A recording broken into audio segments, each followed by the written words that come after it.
This next poem from Otis is entitled Fat Man. No reference to me. Fat Man. On a balmy August morning at 11:02, clocks seized solid. Urakami Cathedral was stunned, flash fried. An instantaneous and brutal torching, as fast as light fire, searing, zipping by, cartoonish yet more than incendiary.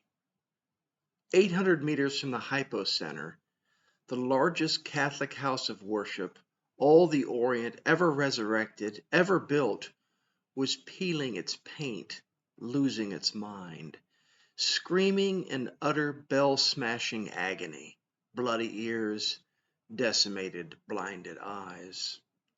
For a mere split second, then nothing but rising smoke. Like a saint, an angel spared by hell itself, Dr. Takashi Nagai rose from the ashes, left to pick up the pieces of clothing, rifle through the bones, cooked flesh. The children turned to statuettes. And that horrible smell of burnt human hair. Don't go there, even though it was everywhere. Of the bodies that could be observed as human, the good doctor noticed the spleens, yes, vexation, had swollen to 6 times that of normal, akin to having a fully inflated balloon lodged inside your lower back. It also documented in photographs priests hearing confessions. I'm sorry, Padre. Recovered rosaries, twisted, charred, and crispy, laced around bony, dead Japanese fingers. Oh, such a fission release, such a proud and useful invention of man. A hydrogen cake without sugar, science made by evil demons, a bitter root of obvious greed. They say the dynamite explodes first, causing the atoms to meld into one hideous plutonium union.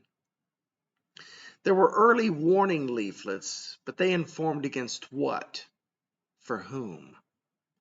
The Yankees knew not what they dropped, how it would change humanity for good, I mean, for the worse, indefinitely. Fission was fusing. A 14-year-old Satoke Satsumi was eternally conjoined to her lunchbox, barbecued in a sweeping inferno. She never got to her noontime bowl of rice, let alone her beloved afternoon math class. Instead, she coupled with the glass window nearby, making an animated mosaic in black smudge melt.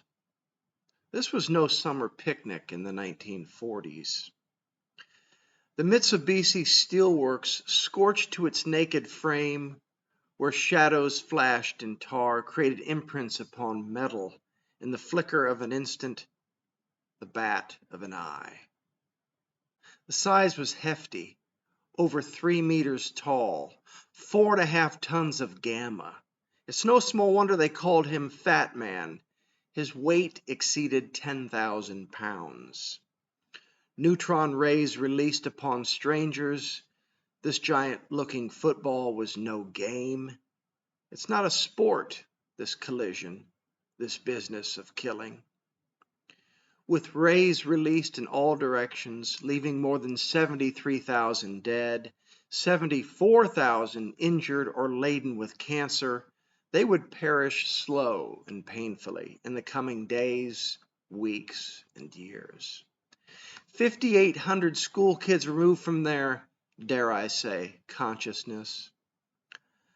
I'm left utterly disgusted, so I exit this haunting museum, this beautifully hideous tribute, leaving Nagasaki forever.